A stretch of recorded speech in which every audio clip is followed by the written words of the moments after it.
Dans un royaume vulnérable, avec un roi prisonnier et un pays au bord de l'invasion, la France trouve son salut grâce à une femme, Louise de Savoie. On entend souvent que « Nous qui sommes sans passé, les femmes... » Alors on s'est demandé quelle aurait été l'histoire si Louise de Savoie était restée à la cuisine. Si le nom de son fils est le seul retenu par la mémoire collective, Louise de Savoie fut pourtant une femme d'influence dont le rôle est souvent méconnu. Son intelligence politique, sa détermination et surtout son amour pour son fils en font une figure historique fascinante. Aux côtés de son César, elle façonnera discrètement mais fermement le destin de la France. Est-ce qu'on peut se reposer sur les femmes? Est-ce qu'elles ont les tripes? Est-ce qu'elles ont ça dans le sang d'engendrer l'ordre? En 1525, la France est plongée dans une crise profonde. Le roi François Ier est prisonnier et le pays est menacé de toutes parts. C'est dans ce contexte difficile que Louise de Savoie assume la régence pour la deuxième fois. Mais tout le monde ne l'entend pas de cette oreille, et il va falloir qu'elle résiste à de nombreux assauts de toutes parts, et il va falloir qu'elle fasse preuve à la fois de fermeté et de souplesse. C'est là qu'on reconnaît son tempérament. Contrairement à sa première régence en 1515, où ses pouvoirs étaient limités, Louise de Savoie jouit cette fois d'une autorité exceptionnelle. Installée à l'abbaye de Saint-Just, elle dirige le conseil et prend les décisions cruciales pour le royaume. Louise de Savoie doit faire face à de nombreux défis. Sur le plan intérieur, elle s'efforce de rétablir l'ordre et la sécurité avec des ordonnances, alors que le pays est ravagé par les pillards, des gendarmes sans solde et qui pillent le royaume. D'un point de vue religieux, l'époque veut que le malheur du royaume soit en partie dû à l'hérésie.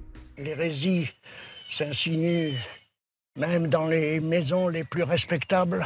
En réponse aux propos hérétiques et les actes iconoclastes, elle mène une politique religieuse faite de répression judiciaire, de fermeté et de rituels d'expiation pour apaiser la colère divine. Au début, Louise de Savoie ainsi que sa fille Marguerite de Navarre ont montré un certain intérêt pour les idées de réforme religieuse. Elles ont protégé des réformateurs comme Jacques Lefebvre d'Étampes et les membres du Cénacle de Meaux. Cette attitude s'explique en partie par l'influence de l'humanisme, un courant intellectuel qui prônait un retour aux sources du christianisme. Cependant, face à la montée des tensions religieuses et la crainte de voir le royaume se diviser, Louise de Savoie a opéré un changement de cap politique. À partir de 1525, elle a adopté une politique de répression plus ferme à l'égard des hérétiques. Cette décision était motivée par la volonté de maintenir l'ordre public et de préserver l'unité du royaume.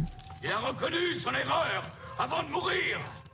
Je ne doute pas que son âme ait trouvé la paix. Il est important de souligner que le contexte religieux de l'époque était extrêmement complexe. Les idées de réforme se répandaient rapidement en Europe et les tensions entre catholiques et protestants étaient de plus en plus vives. Louise de Savoie, en tant que régente, devait prendre des décisions pour assurer la stabilité du royaume. Face aux menaces extérieures, Louise de Savoie déploie des trésors de diplomatie. Elle parvient à déjouer les plans d'invasion anglaise en négociant le traité de Moore. Et pour tenter de faire libérer son fils, elle a cherché à former une coalition pour contrer la puissance de Charles Quint. La Ligue de Cognac a été signée le 22 mai 1526. Bien que Louise de Savoie n'ait pas été la seule à l'origine de cette ligue, son rôle a été déterminant. Son habileté diplomatique et sa détermination ont permis de rassembler ces différentes puissances contre un ennemi commun. Mais pour parvenir à faire libérer son fils, Louise de Savoie entame même des négociations diplomatiques avec Charles Quint et gère les ambassadeurs en Europe.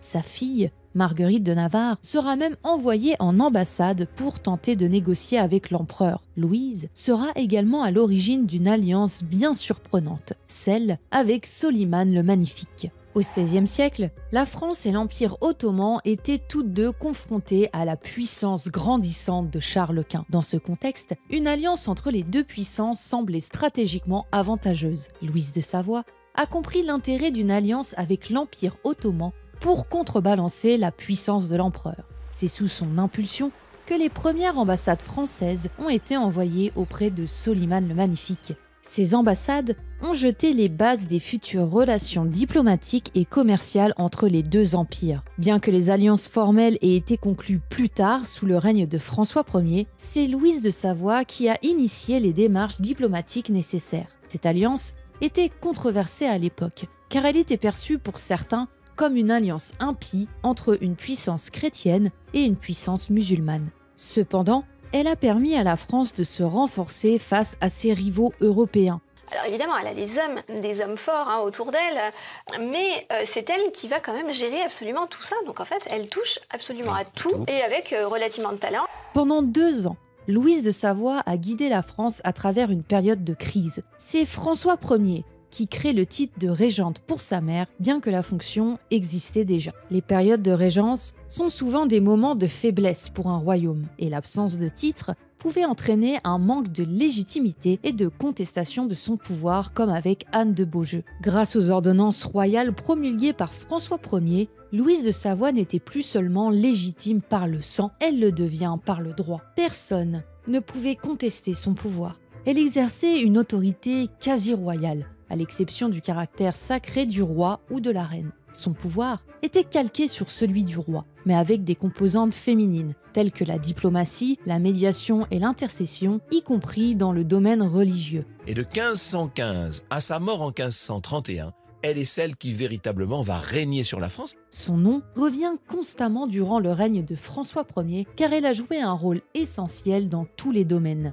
D'où vient ce talent politique? Est-ce une capacité innée ou une solide éducation, ou peut-être un peu des deux? Je ne permets pas à la femme d'enseigner, ni de prendre de l'autorité sur l'homme, mais elle doit demeurer dans le silence. Louise de Savoie fut éduquée à la cour de France avec d'autres petites princesses par l'une des femmes les plus puissantes d'Europe, sa tante Anne de Beaujeu. Femme politique de grand talent, elle a su s'imposer même par les armes face à ceux qui contestaient son pouvoir durant la minorité de son frère, trop jeune pour régner. C'est très prestigieux d'être éduquée à la cour de France et donc on a tout un ensemble de petites princesses qui arrivent et qui sont éduquées les unes avec les autres. On a un vivier de princesses qui vont devenir des femmes de pouvoir et qui grandissent ensemble. En se basant sur les écrits de Christine de Pisan, considérée comme la première femme de lettres de la langue française, elle lègue aux jeunes filles qu'elle éduque son art du gouvernement et des principes de vie.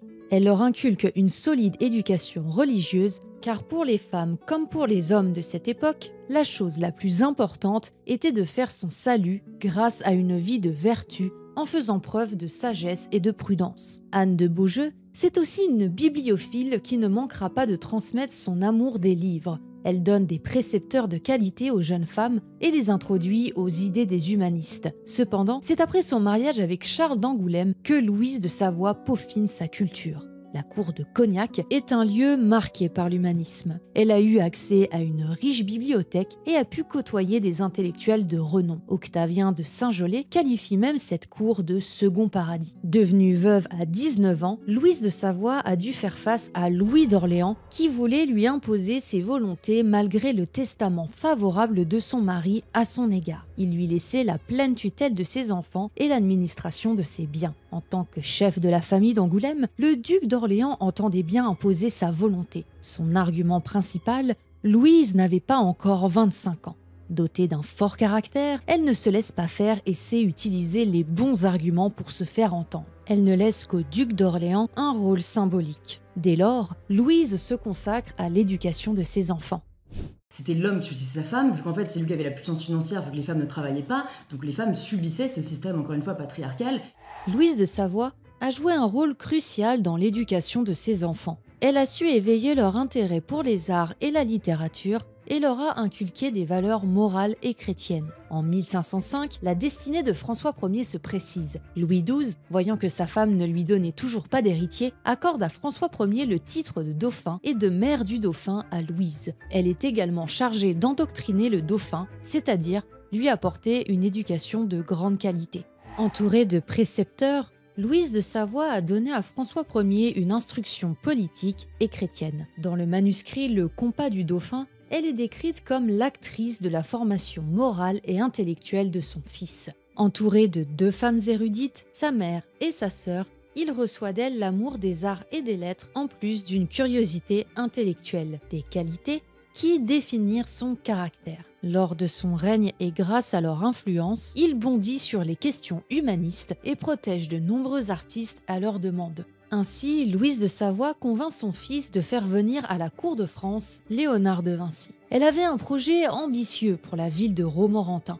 Elle voulait en faire une ville nouvelle, une sorte de capitale du royaume, avec un palais royal, des jardins et des canaux. Elle pensait que Léonard de Vinci était l'homme idéal pour concevoir et réaliser ce projet. Il est important de noter que François Ier a également joué un rôle dans sa venue en France. Le roi était fasciné par le génie de l'artiste et a soutenu le projet de sa mère pour Romorantin.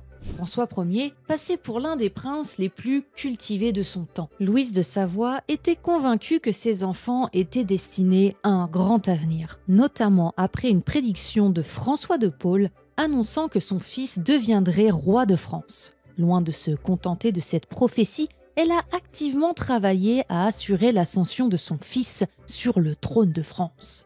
Louise a mis en place une véritable stratégie politique pour favoriser le destin de son fils. Elle a surveillé de près les grossesses d'Anne de Bretagne dans l'espoir qu'elle ne donne pas d'héritier mâle. À mesure que les grossesses d'Anne de Bretagne se révélaient infructueuses, soit c'était des enfants qui mouraient au berceau, soit c'était des petites filles, soit c'était des garçons, mais des garçons qui mouraient en bas âge. Bref, à mesure que mouraient les dauphins de France, Louise rapprochait son fils des marches du trône. Extraordinaire destin. Et ce qui est terrible, c'est que la femme qui est là à côté du berceau, qui tient littéralement par les épaules la pauvre Anne de Bretagne, n'est autre que cette Louise de Savoie qui secrètement fait des prières pour la mort des enfants de la reine. Le mariage de Claude de France et de François d'Angoulême a été un sujet complexe impliquant plusieurs acteurs et des enjeux politiques importants.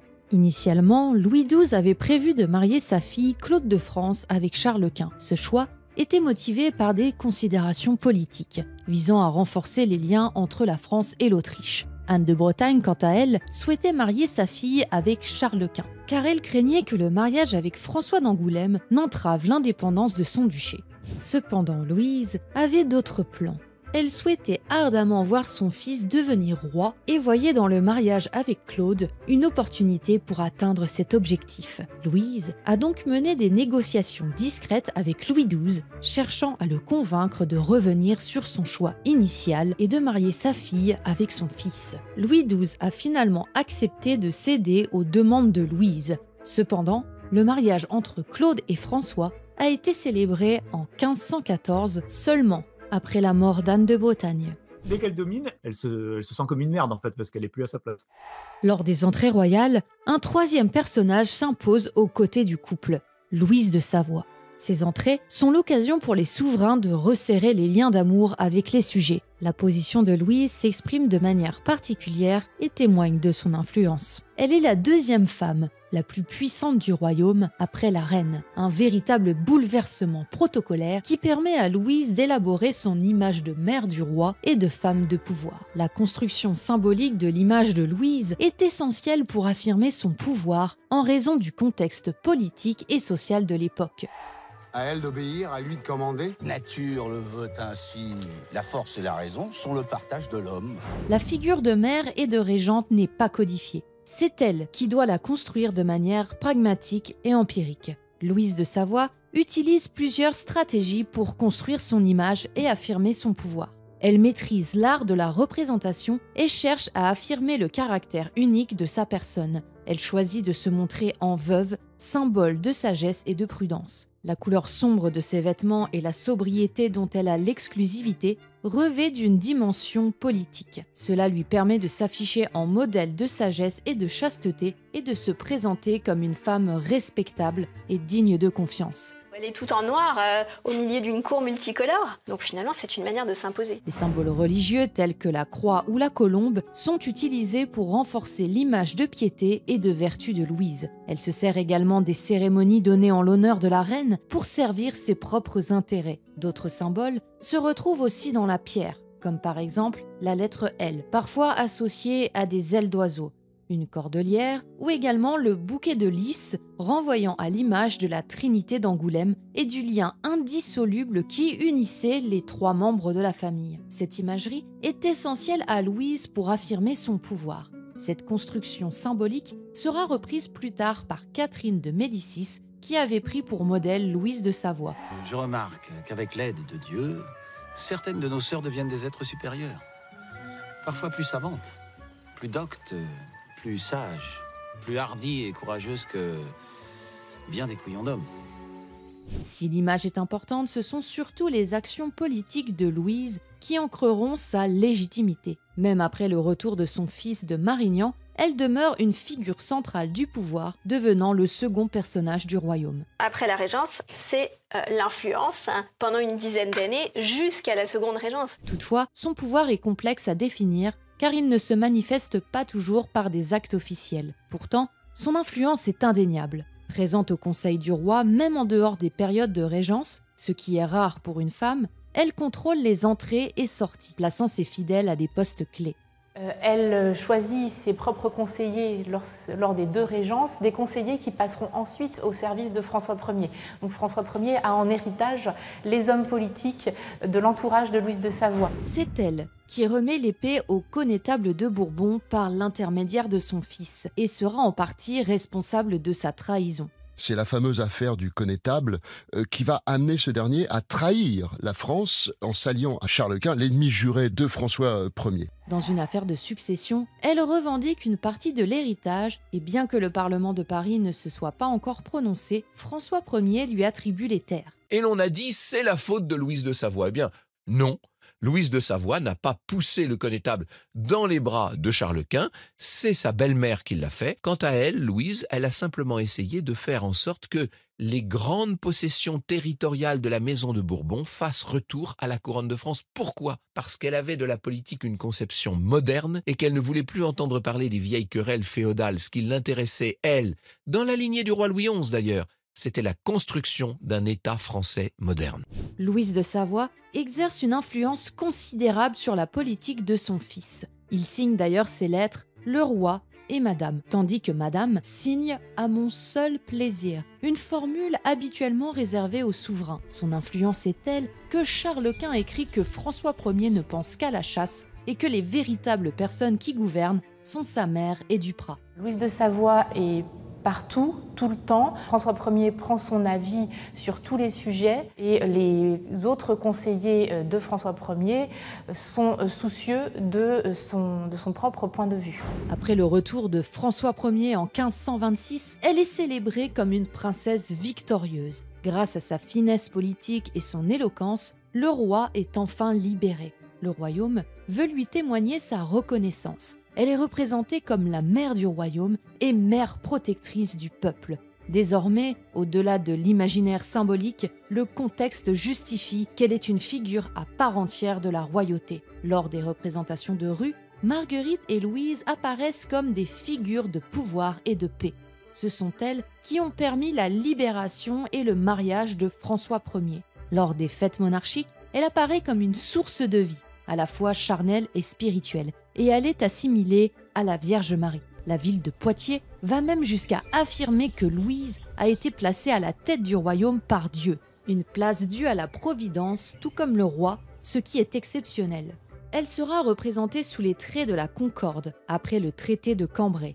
Là où les hommes ont échoué, ce sont les dames qui parviendront à trouver une solution. Les mauvaises relations entre François Ier et Charles Quint rendent les négociations impossibles. Secrètement, les femmes se mettent à négocier. Louise de Savoie et Marguerite d'Autriche, en plus d'avoir été éduquées ensemble, partagent des liens de sang. Même si leurs intérêts sont opposés, il faut trouver des solutions. Éviter la ruine de leur pays car les finances sont à sec et rétablir la stabilité et la paix du royaume. Un idéal pour ces dames. Souvenez-vous de Christine de Pisan, théoricienne du pouvoir. Elle a écrit des livres pour Charles V et Charles VI, mais aussi pour Isabeau de Bavière. Selon elle, la femme doit être une médiatrice et conclure des traités. Bien que ses écrits datent de la guerre de 100 ans, elle est toujours très populaire et de nombreuses princesses s'en inspirent pour gouverner. D'où cette nécessité d'atteindre la paix. Au moment où les choses semblent être sur le point de se conclure, les hommes entrent en scène, en partie pour éviter de leur attribuer un échec.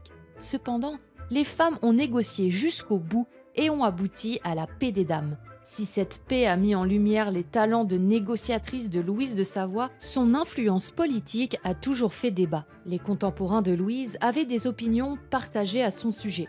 Elle a un tempérament extrêmement affirmé, elle est certainement très autoritaire. Elle sait s'imposer, elle a une autorité naturelle et en plus elle n'en doute pas de cette autorité, voilà, elle ne doute pas de sa légitimité à gouverner, de sa légitimité, à imposer sa volonté aux autres. Certains admiraient son intelligence politique, son habileté diplomatique et son dévouement à la France. Ils la considéraient comme une femme d'État avisée, capable de prendre des décisions difficiles et de défendre les intérêts du royaume. Il valait mieux ne pas être l'ennemi de Louise, parce que de même qu'elle tenait et soutenait ceux qui étaient ses amis, de même elle poignait vilain, si je puis dire.